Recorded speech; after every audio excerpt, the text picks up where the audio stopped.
সাধারণ নাগরিকদের বেআইনি পন্থায় বারবার ভারতীয় বাহিনীর হাতেও তুলে দিয়েছে।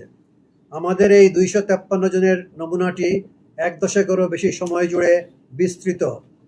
এদের বয়স, পেশা ও নিখোঁজ থাকার সময়কাল সবই ভিন্ন হলেও তাদের অভিজ্ঞতাগুলো আশ্চর্যজনক প্যাটার্নে মিলে যায়। অধিকাংশই সে সময়কার বিরোধী দলগুলোর বা ভিন্ন মতের সমর্থক ছিলেন এবং তাদের অনেকেরই রাজনৈতিক সম্পর্ক নিয়েই প্রশ্ন করা হয়েছে। এমনকি অল্প কিছু ক্ষেত্রে তৎকালীন শাসক দলের সঙ্গে সংশ্লিষ্ট ব্যক্তিদেরও দলীয় কুন্দল বা প্রতিদ্বন্দ্বিতার কারণে গুম করা হয়েছে। সকল ক্ষেত্রেই ভুক্তভোগীরা প্রায় একই ধরনের প্রক্রিয়ার শিকার।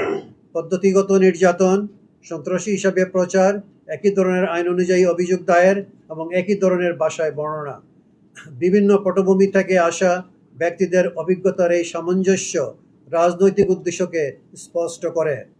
ব্যাপারটা মোটেও এমন নয় যে একটি জঙ্গিবাদ দমন অভিযান 2-1 অসাবধানী কর্মকর্তা কর্মচারী কর্তৃক কিছু মানবাধিকার লঙ্ঘন এর ঘটনা ঘটে গেছে, বরং এটি ছিল একটি রাজনৈতিক উদ্দেশ্য প্রণোদিত দমনযন্ত্র যা জঙ্গিবাদ বিরোধী প্রচারণাকে ডাল হিসাবে ব্যবহার করেছে।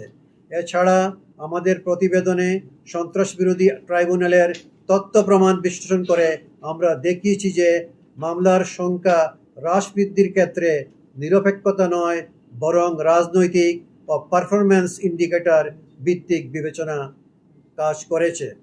এছাড়াও আমাদের কাছে দাখিলকৃত 81% অভিযোগ জীবিত ভিকটিমদের হলেও 19% অভিযোগ ফেরত না আসা ভিকটিমদের। এবারের প্রতিবেদনে আমরা গুম অবস্থা হতে ফিরে না আসা এমন 12 জন ভিকটিমের বিষয়ে অগ্রগতি তুলে ধরেছি, যাদের বিষয়ে প্রাথমিকভাবে অনুসন্ধান সম্পন্ন হয়েছে এবং তাদের গুমের জন্য কারা দায়ী তা প্রাথমিকভাবে আমরা শনাক্ত করতে পেরেছি। চলমান অনুসন্ধানের স্বার্থে এই মুহূর্তে এর চেয়ে বেশি প্রকাশ করা সম্ভব হচ্ছে না। ফিরে না আসা ভিকটিমদের আরও অনেকের বিষয়ে কমিশনের কাজের অগ্রগতি রয়েছে, কিন্তু একজন ভিকটিমের বিষয়ে অনুসন্ধান সম্পন্ন করার আগে এ বিষয়ে এ মুহূর্তে তথ্য প্রকাশের কোনো সুযোগ নেই। ফিরে না আসা ভিকটিমদের বিষয়ে অপরাধী এবং গুমের অপরাধ সংগঠনের স্থানসহ নানাবিধ বিষয়ে তথ্যের ঘাটতি বা পুরানো কল লিস্ট না পাওয়া সহ নানা রকম বিলম্ব ঘটিত প্রতিবন্ধকতার সম্মুখীন হলেও কমিশন আন্তরিকতার সাথে অনুসন্ধান কার্যক্রম চালিয়ে যাচ্ছে। এই অন্তর্বর্তী প্রতিবেদনে কমিশন সুনির্দিষ্টভাবে 2টি সুপারিশ করেছে।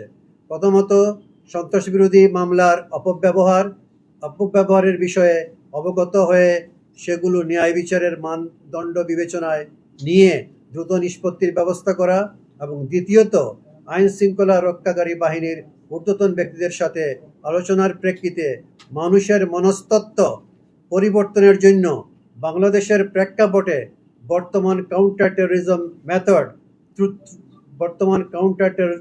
মেথড ত্রুটিপূর্ণ বিদায় মালয়েশিয়া, ইন্দোনেশিয়ার মতো উপযুক্ত কাউন্টার টেরোরিজম মেথড বের করা। সন্ত্রাসবাদ সারা বিশ্বে একটি বাস্তব হুমকি, বাংলাদেশও এর বাহিরে নয়। 2016 সালের হোলি আর্টিজানে হামলার মতো ঘটনা এর প্রমাণ।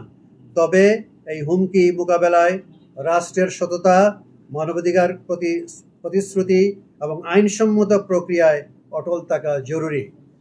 সরকার সন্ত্রাস বিরোধী প্রচারণাকে যখন রাজনৈতিক বিরোধীদের দমনের ডাল হিসাবে ব্যবহার করে, তখন তা আইনের শাসন, প্রতিষ্ঠান ও জনগণের বিশ্বাসকে ধ্বংস করে দেয়।